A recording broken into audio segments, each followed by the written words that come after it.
Hello and welcome. In this video I'm going to be talking about divorcing the emotional abuser, and why it's so important to follow these simple rules.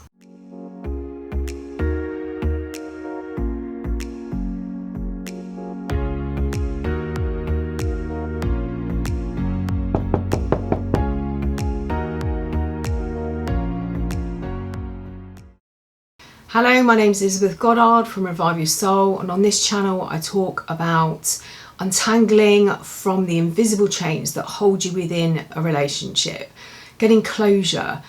If you're new here, then please like and subscribe to my channel, and if you hit the little bell at the side, you'll be notified of when I upload a new video. And if you're returning, welcome back. You thought that escaping from the emotional abuser was the most difficult part of the whole relationship, and then you have to divorce them. You might have been out of the relationship for a while now and you've avoided that hoovering stage or got through that hoovering stage. Going no contact is the only way forward. Firstly, it helps with your state of mind. You might be able to breathe a bit more easily. It helps calm the nervous system down that was in fight and flight, fawn and freeze for so long. And secondly, it wounds them. They're no longer in control. You're cutting them off. You're cutting that source of supply, whether it was negative or positive, that you were feeding them with. It's gone. Let the battle commence. Now, I've spoken in a few videos about you being in a war zone and you didn't intentionally know that you were signing up for this. And now you've got another one to contend with. And this one might take everything that you've got, emotionally, spiritually, financially, mentally. And this is why it's so important to be emotionally fit. You need to make sure that you've healed the wounds, that they can no longer trigger you. Nothing they say or do is going to hurt you anymore. You've got to remember that they spent a lot of time, they dedicated a lot of time in understanding you. Their memory bank is full to the brim. When they went through the various stages in that cycle of abuse, they were understanding your reaction. They were also watching you react in other situations, in other relationships. They played with your emotions, they manipulated you, and this is where it now comes into play for them. This is a game. This is another game on another level for them. And not only are you dealing with the end of the relationship, you're now having to navigate through the legal process. You might have come to understand their manipulative behaviour. Please remember never to use those tactics on them, because it backfires and you end up getting hurt. You might have done a lot of research and come to understand what type of personality they are. But you need to be in a position that whatever they say, whatever they do, you're not going to react. And this game is about supply for them, squeezing every ounce of supply they can get out of you. They can get out of the process. They can get out of the solicitors. If it needs to go to court, out of that process. The people they're surrounded by, their friends and family, when they play the victim. If you haven't already got a plan in place, start doing that. You're going to need to sort the basics out first. So your financial situation, child maintenance if you've got children together, access to them, the contact they have with that child, those children. And you have to be realistic that you might have to do this while you're actually going through the anguish and healing from the wounds of the abuse that they've caused.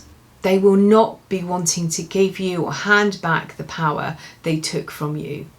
They will do everything they can to trigger you. And you might be slowly trying to piece together everything that was going on, everything that happened. You might be discovering infidelities and financial coercion. The emotional abuser is not going to make this process easy. This was always your fault. Doesn't matter if they left you or you left them. They might have met somebody else and they want the divorce. This might be because they want to show commitment to this new relationship. They might want to get married, or they might know how much pain it's going to cause you and they force you down that route very quickly. It might be they want to push this through quickly, knowing that the position you're in, you'll agree to anything. And they might push it through. They might want the divorce because you've got so much on them.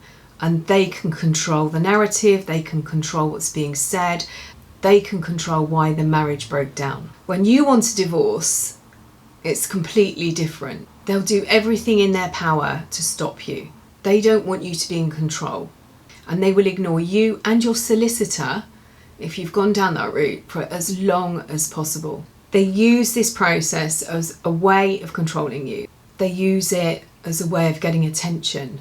And they also use it as a way of proving to everybody that it is your fault. When it comes to finances, they want to be the person that comes out the winner. If you are in a better financial position than they are, they're going to do everything in their power to make sure they get their share.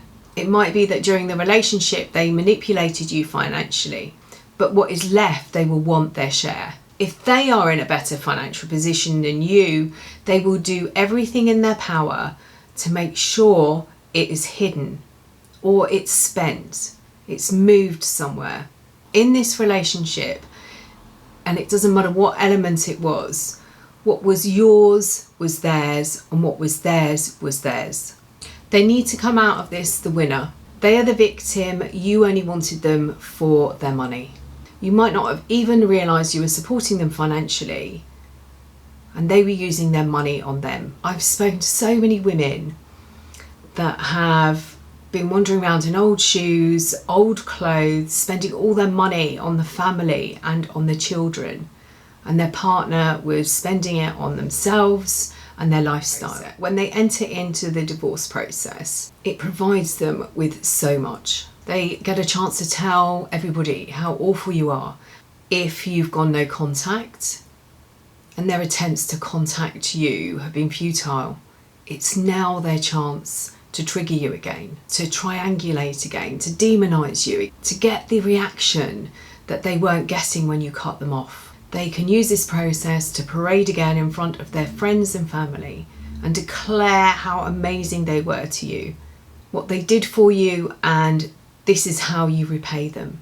And they'll possibly agree to remember that part of your relationship where you were telling everybody how amazing this person who walked into your life was. And that actually went on probably longer because you were covering up when you were walking on eggshells, and when the relationship was breaking down, you still pretended everything was okay. And this is why it's such a shock coming out of these relationships. When you tell people that you've separated, they're shocked because you carried on this pretense for such a long time, hiding behind the relationship, pretending it was okay, when everything inside you was crumbling and your self-esteem was on the floor. And they used it against you. You painted them as a hero. The emotional abuser is not going to willingly give you anything you want. They just can't do it. It means they're defeated. And if it was ruled through the courts, they'll change everything. They change the narrative. They will be the victim. And they may never let anyone know how painful it is for them, unless they use that in another relationship to describe the process, again using that victim card, again portraying themselves as the victim. They will never be able to accept that they were at fault in any way. And they may even turn on your solicitor. It's their fault, the court's fault. They can never acknowledge that they are responsible in any way. They will not give up without a fight or believing that they've won in some way, even if it's a small win. And this is why it's so important to be emotionally ready, emotionally prepared for this process. Don't believe them if they tell you that financially they'll help you by sorting out the divorce either, because that isn't what they're going to do. They're doing it so that they win, so that they're in control. Nothing can prepare you for this, but making sure you're ready emotionally as you can be for their lies and manipulation is key. You need to make sure you're not going to be triggered by anything, that you've untangled from them, that you've got closure, that you've healed the trauma bonds, and you need, most importantly, to have a plan. One of the other tricks that they might use is, if you've gone no contact, they use a solicitor. as an enabler.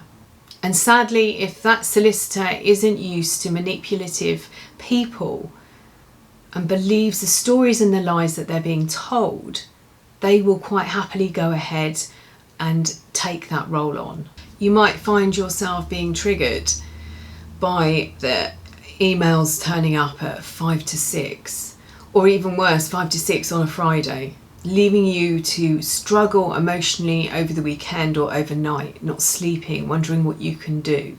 And if that is the case, if you can, try not to open them.